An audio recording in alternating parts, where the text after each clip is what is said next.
Boa tarde, pessoal. E aí, como é que estão as coisas? Na verdade, é boa noite, né? Agora são 8 horas aí, provavelmente. E, bom, esse é o episódio 4 do quadro Entendendo o Bolo Vertical. Nesse quadro a gente fala sobre a parte teórica, a parte mais técnica de fazer um bolo, porque como eu sempre digo aqui, fazer um bolo não é só seguir uma receita. Ó, tá ouvindo esses passinhos? É a Rose andando por aqui. Mas enfim, fazer um bolo não é só seguir uma receita, porque tem várias coisas que envolvem ali, qualquer coisinha pode dar algum probleminha e seu bolo não fica do jeito que você quer.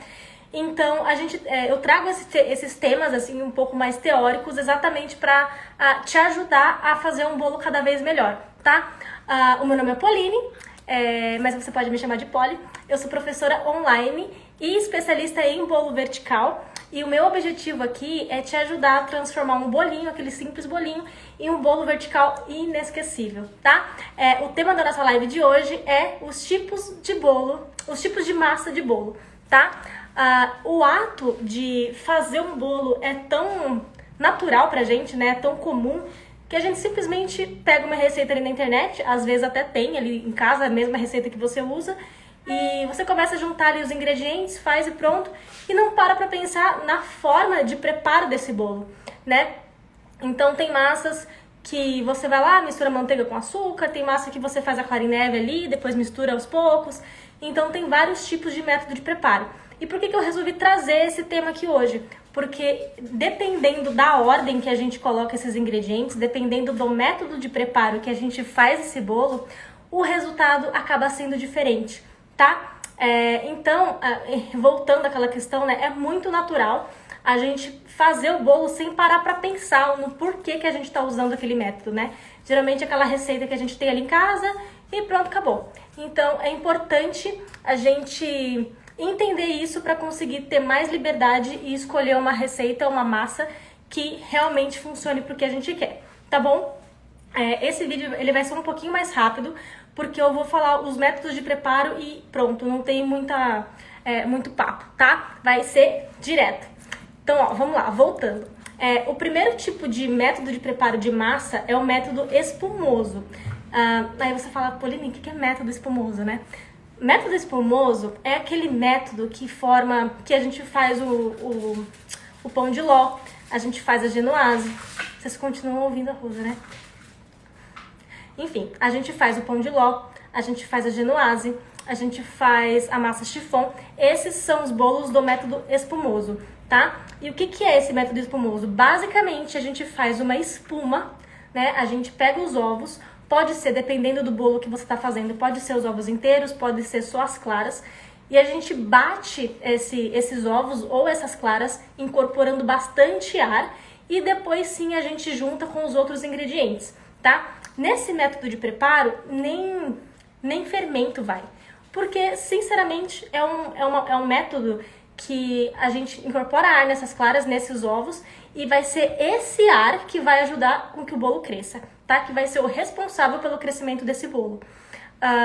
E assim, para incorporar ar nessa mistura, nesses ovos, você tem duas opções. Ou você faz na batedeira, que é a minha preferida, claro, ou a segunda, tem como fazer na mão, tá? Mas assim, precisa de muque, tá? Demora um pouquinho mais, porque realmente tem que colocar muito ar ali e acaba demorando um pouquinho. Pra você ter ideia, na batedeira demora por volta de 5 a 10 minutos, tá? Dependendo da receita que você tá fazendo. Então, nesse método, o que a gente faz? A gente adiciona os ovos ou a clara e depois junta os secos. E geralmente a farinha de trigo. E depois a gente mistura com todo o cuidado do mundo para não perder essas bolhas de ar, tá? Por quê? Se a gente perder a bolha de ar, o que vai acontecer? O bolo não vai crescer, né? E a partir desse método espumoso, a gente faz aqueles 3 tipos de massa que eu já comentei. E provavelmente o pão de ló é o mais conhecido, né? A gente sempre ouve falar de pão de ló por aí. Inclusive, uma dica, né? Um ponto aqui que eu percebi. O pão de ló, ele tem 3 ingredientes, tá? Ovos, açúcar e trigo. Eu fui procurar por pura curiosidade na internet e coloquei lá pão de ló, receita. Apareceram várias receitas denominadas como pão de ló, mas na verdade receitas que tinham fermento, receita que tinha leite, água quente, leite quente, enfim. Então, essas massas, provavelmente, essas massas são do método espumoso, dependendo, claro, da forma de preparo, mas não pode ser considerada pão de ló, porque pão de ló, oficialmente, só leva 3 ingredientes, tá bom? Então, fica esperto com isso. Que mais? O pão de ló, eu não gosto tanto dele, porque ele usa somente a gordura da gema para fazer esse bolo, para formar emulsão e tudo mais.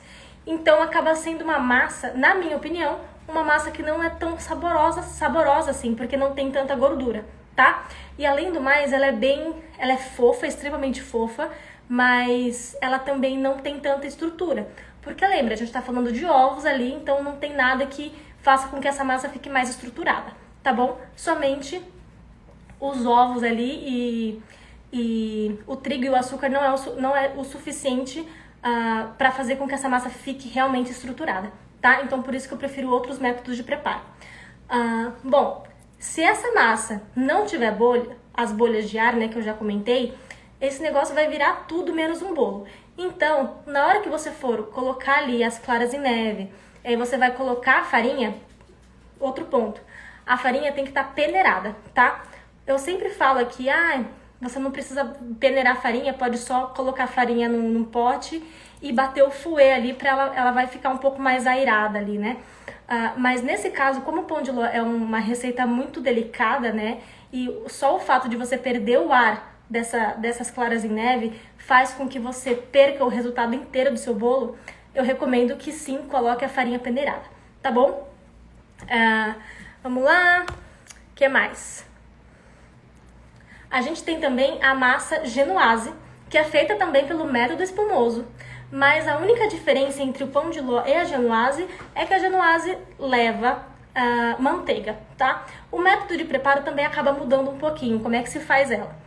Basicamente, a gente vai colocar os ovos inteiros num bolzinho assim no banho-maria, e aí a gente vai começar a bater esses ovos ali no banho-maria mesmo até elevar a temperatura desses ovos.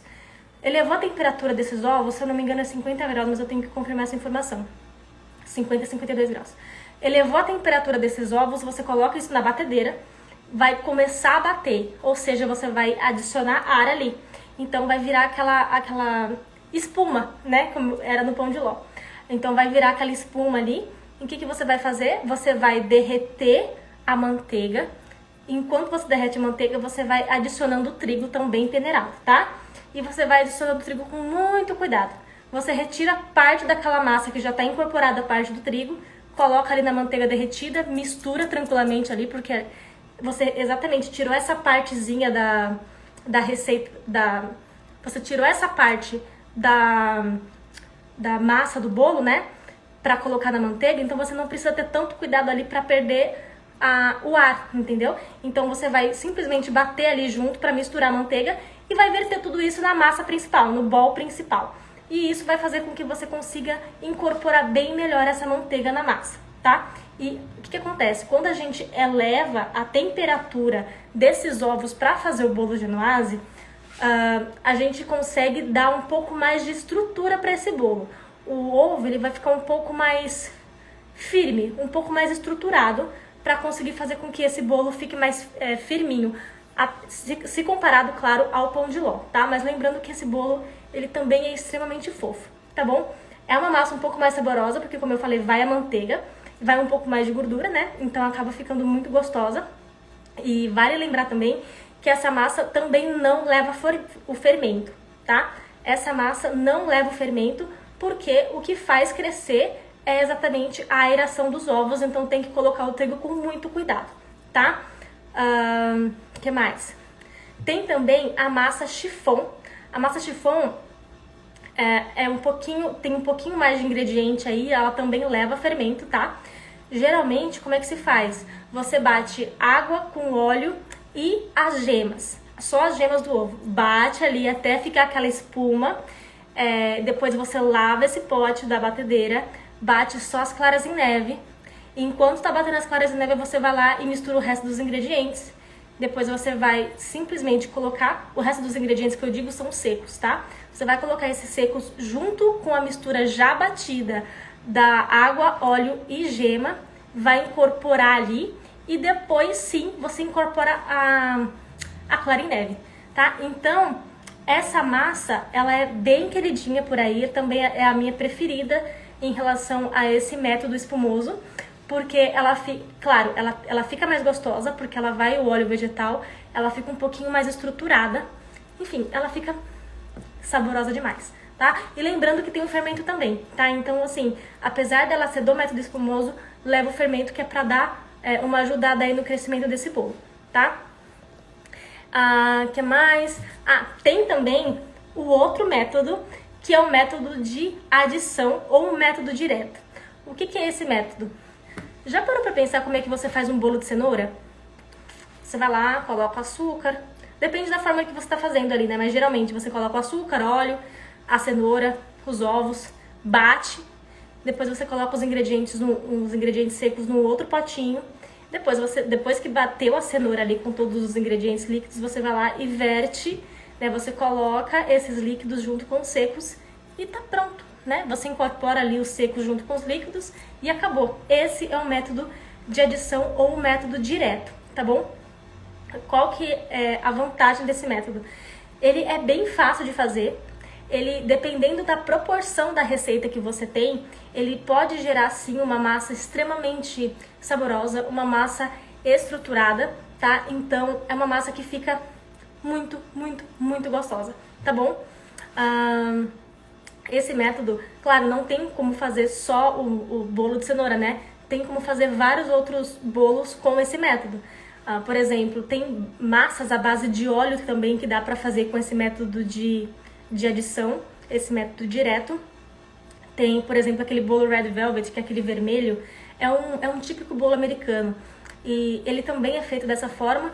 Ou você tem, claro, né? Se você não tem a cenoura, você pode não usar o liquidificador e você usa um único bol ali, vai mexendo, vai colocando, misturando junto com o fouet e 5 minutinhos já tá pronto. É super, super fácil, tá bom? Então esse bolo acaba gerando uma massa um pouco mais estruturada, mais saborosa, bem saborosa, muito gostosa, tá? Tem também o método cremoso. O que é o método cremoso? É aquele método que a gente usa para fazer a massa amanteigada, que é o meu tipo de massa favorito, porque é uma massa mais estruturada, ela é saborosa. Enfim, eu sou um pouco suspeita para falar, né? Mas eu amo esse tipo de método, tá? Então, como é que funciona? O método cremoso, ele é aquele que a gente mistura a manteiga junto com o açúcar, mexe, mexe, mexe, ou, né, bate ali na batedeira, até virar aquela misturinha bem airada, bem clarinha. Depois a gente entra com os ovos e depois vai misturando os secos com os líquidos ali, intercalando. Esse basicamente é o método cremoso, tá? Essa massa, ela acaba sendo estruturada porque a manteiga, ela acaba puxando um pouco da característica da manteiga. E o que tem na manteiga? A manteiga é uma gordura animal, então quando ela fica gelada na geladeira, ela fica dura. E essa característica acaba passando para a massa do bolo, tá? Então ela fica um pouco mais estruturada, ela fica mais saborosa, porque o sabor da manteiga é muito gostoso, né? Então, enfim, é o tipo de massa que eu uso para fazer os meus bolos. Basicamente é isso, tá? Que mais? A partir do método cremoso, tem como fazer também o método invertido ou o método reverso. O que é isso? Basicamente, você pega todos os ingredientes que você faria numa massa de método cremoso, só que inverte a ordem desse.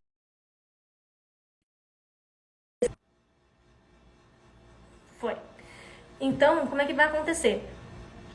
Você vai pegar todos os ingredientes de uma massa do método cremoso e vai inverter a ordem. E como que você faz isso? Você pega basicamente a manteiga, junta com todos os secos da receita e bate na batedeira até virar uma farofinha, como se fosse fazer torta, sabe? E depois sim você vai colocar os líquidos. E qual que é a vantagem dessa questão de fazer uma massa de método cremoso reverso, né? Por quê? Quando a gente fala de trigo, a gente está falando também de proteína ali no trigo.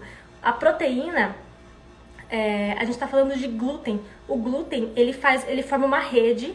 Quando a gente mexe esse trigo com muita insistência ali por muito tempo, ele desenvolve esse glúten e faz com que o bolo fique duro, tá? Quando a gente bate a manteiga junto com os outros ingredientes secos, inclusive com o trigo, a manteiga envolve o grânulo ali do trigo, né? O grãozinho do trigo que é bem pequenininho. E quando você mistura os líquidos, vai ficar muito mais difícil, né? Vai demorar muito mais para que esse glúten da farinha seja ativado, tá? Então, essa é a vantagem de fazer a massa pelo método reverso, invertido, tá bom? Porque retarda um pouco a questão de desenvolver o glúten da farinha de trigo, tá? E qual é a diferença? Eu percebi que fazendo essa receita, né, de bolo de método cremoso reverso ou invertido, essa massa ela não fica tão airada, tá? Ela fica mais compacta, porém fofinha, estruturada, tá? Ela fica deliciosa, tá bom? Que mais? E tem outro detalhe. Essa massa do método invertido também contém as características da manteiga, ou seja, ela é estruturada assim como o outro método que eu mencionei anteriormente, que é o método cremoso comum, tá? Então ela vai ser estruturada, ela vai ser saborosa, enfim, vai ter tudo isso, todas as vantagens, e ela vai ser um pouco mais fofinha porque você vai ter menos chance de desenvolver o glúten da farinha, tá bom? E por último, tem o método híbrido, ou seja, já ouviu falar daqueles carros que são elétricos e ao mesmo tempo usam gasolina? Esse carro, né, a gente chama de carro híbrido. É a mesma coisa, a gente vai juntar dois métodos juntos. Então, por exemplo, você pode fazer uma massa de método cremoso e depois ir lá e bater as claras em neve e adicionar junto ali. Você vai ter uma massa um pouco mais fofinha, tá? Esse acaba sendo o método híbrido, que fica assim bem gostoso também e fica mais fofinha. Qual que é o ponto de uma massa extremamente fofa? Ela tende a não aguentar recheios muito pesados, brigadeiro, ganache, então tem que tomar um pouco de cuidado com isso, tá? Por isso que eu prefiro a massa de método cremoso, a massa amanteigada, porque ela tende a ser mais estruturada. Com isso, ela acaba aguentando vários tipos de recheio, tá? Bom, esses são os métodos de preparo de bolo que eu achei muito importante trazer pra cá. Por quê? Imagina que você quer fazer um bolo de camadas, um bolo de chocolate de camadas, e você, por algum motivo, você não tem uma receita aí, você vai buscar na internet. Se você resolve fazer um bolo de camadas intercalado com recheio de brigadeiro, vamos supor, você poderia pegar uma massa de pão de ló e colocar brigadeiro ali e fazer um bolo de camadas. Qual a possibilidade de acontecer uma coisa que a gente não espera? Por exemplo, o bolo cair, um bolo que não está estruturado. É muito grande, porque se você coloca um recheio muito pesado, né, um recheio mais pesado, em cima de uma massa super macia, super fofinha, o que vai acontecer? Essa massa vai ceder. Então, há grandes chances de acontecer um acidente com o seu bolo, tá? Então, por isso que é importante a gente conhecer esses métodos de preparo, para que a gente consiga ter a liberdade e uma confiança a mais na hora de até mesmo buscar uma receita na internet, tá bom? Deixa eu ver... Gente, eu acho que é isso, tá? Só rebobinando aqui, tô aqui denunciando a minha idade, né? Hoje a gente falou de métodos de preparo de massa, entre eles método espumoso, método de adição ou direto, método cremoso, que nesse método já está incluso o método invertido ou reverso, e por último o método híbrido, tá bom? Então é isso, gente. Espero que vocês tenham gostado muito desse conteúdo, espero que ele tenha te ajudado. Bom, se você tiver alguma dúvida, se você quiser falar comigo, pode mandar mensagem aqui no comentário, pode mandar mensagem no direct do Instagram. E até amanhã. Amanhã tem live. Essa live que eu tô fazendo agora deveria ter acontecido ontem, né? Que era quarta-feira, só que não, foi na quinta. E a nossa live de amanhã, sexta-feira, já tá certinha. A gente vai entrar ao vivo às 16h07, tá? Às 4h07 da tarde. E é isso, gente. Espero que vocês tenham gostado. Um beijo.